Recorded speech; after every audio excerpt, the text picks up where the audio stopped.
오늘 본문은 그리스도인들이 거룩하고 성스러운 삶의 모습에 대해 이야기하며 어두운 행위와 빛의 행위를 구별하며 하나님을 기쁘게 하는 방법에 대해 이야기하는 내용입니다. 실제로 하나님의 진노는 현 시대의 끝에 사람들에게 임할 형벌이 아닙니다. 그것은 사람들이 즐기는 일을 멈추도록 하나님이 어떤 규칙을 만드신 다음 그들이 계속해 나가면 기분이 상한 하나님이 협박을 하시는 독재적인 것이 아닙니다. 하나님의 진노는 창조세계 자체에 내장되어 있는 것입니다. 즉 하나님이 세상과 만드신 방식과는 맞지 않는 행동 방식이 있다는 것입니다. 특히 인간이 스스로 벌을 불러오는 행동이 있습니다. 그 중에서도 성적으로 나쁜 행실은 분명 이 범주에 들어간다는 것입니다. 5장 3에서 4절입니다. 흠행과 온갖 더러운 것과 탐욕은 너희 중에서 그 이름조차도 부르지 말라. 이는 성도에게 마땅한 판이라. 누추함과 어리석은 말이나 희롱의 말이 마땅치 아니하니 오히려 감사하는 말을 하라. 바울 당시의 세계에서도 성에 대해서 타락한 것을 보여주는 것이 많다고 합니다. 특히 79년 하산 폭발로 인해 멸망한 도시 폼페이오의 발굴 현장에서 그러한 것이 많이 나온다고 합니다.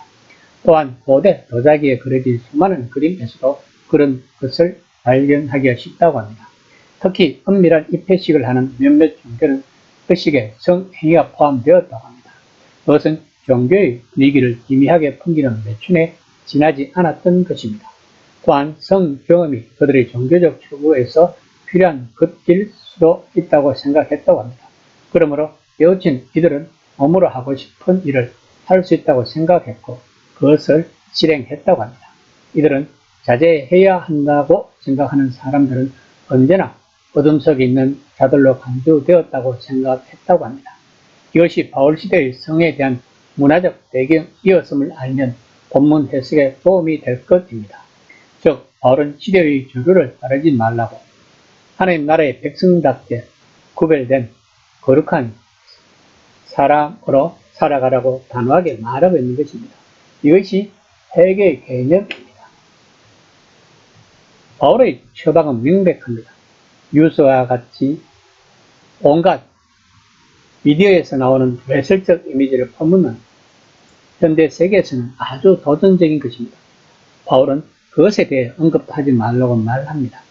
그것을 언급할 때마다 조속한 이야기나 상스러운 농담을 입 밖에 낼 때마다 자신을 더럽히고 우리의 생각과 상상은 어둠과 죽음으로 이어지는 길로 옮겨간다는 것입니다. 물론 가는 자체를 피해야 합니다. 행위자들뿐 아니라 섹스라는 선물의 품위까지 떨어뜨리고 벽을 낮추는 책임 없는 관계의 섹스도 마찬가지입니다. 이를 피하는 최상의 방법은 그것을 마음에서 완전히 몰아내려고 노력하는 것이라고 바울은 말하고 있는 것입니다. 그러기 위해서는 그것을 입에 올리지 않아야 한다고 바울은 권면하고 있는 것입니다.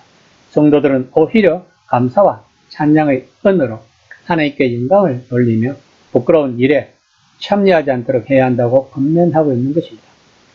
5장 5에서 7절입니다.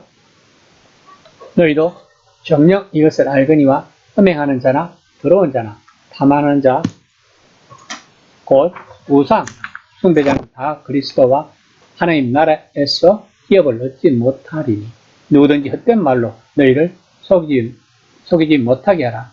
이로 말미암아 하나님이 진노가 불순종의 아들들에게 임하리니 그러므로 그들과 함께 하는 자가 되지 말라.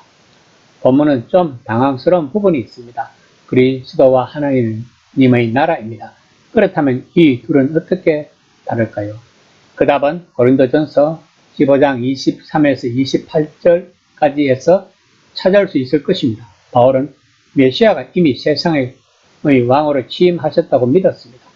그분이 왕의 사역을 마치고 죄와 죽음을 비롯한 모든 원수를 물리치실 때 하나님이 의도하신 대로 하나님이 직접 왕이 되신다는 것입니다.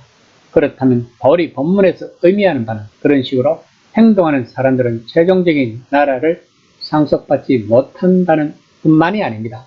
그들은 현재 이곳에서도 몸둘 곳이 없다는 것입니다. 우리는 바울이 본문에서 성적 탐욕을 우상 숭배의 한 형태, 즉 거짓 신들을 숭배하는 행위로 본다는데 주목해야 합니다. 이것이 현대인들에게 주는 메시지는 매우 충격적일 것입니다. 우리들이 일상생활에서 접하는 모든 매스미디어에서 섹스가 주제인 것이 많습니다. 이 모든 것은 하나님을 멀리하는 것이라고 바울은 우리들에게 경고하고 있는 것입니다. 바울은 진정한 종교적 체험, 왕이신 예수님 안에서 예수님을 통하여 창조주 하나님을 알아가는 체험은 진정한 깨우침을 낳는다고 말합니다. 5장 8에서 10절입니다. 너희는 전에는 어둠이더니 이제는 주 안에서 빛이라. 빛의 자녀들처럼 행하라. 빛의 열매는 모든 착함과 어려움과 진실함에 있느니라. 주를 기쁘시게 할 것이 무엇인가 시험하여 보라. 전에는 어둠에 있다가 빛이 된 이들은 하나님의 세상에서 빛을 지닌 사람답게 행동해야 한다고 바울은 권면하고 있는 것입니다. 이는 다시 한번 바르게 생각하는 법을 배우는 것을 의미하는 것입니다. 바울이 오늘 본문에서 말하고자 하는 요점은 시대를 따르지 말라. 하나님이 어떤 분이신지 그리고 우리들이 어떤 존재인지 한번 생각해보고 하나님의 빛과 사랑 안에서 살아가는 법을 배우라는 것입니다. 이 시간 나는 과연 하나님의 사랑 안에서 살아가는 법을 알고 있는지 한번 생각해보는 시간이 되었으면 합니다.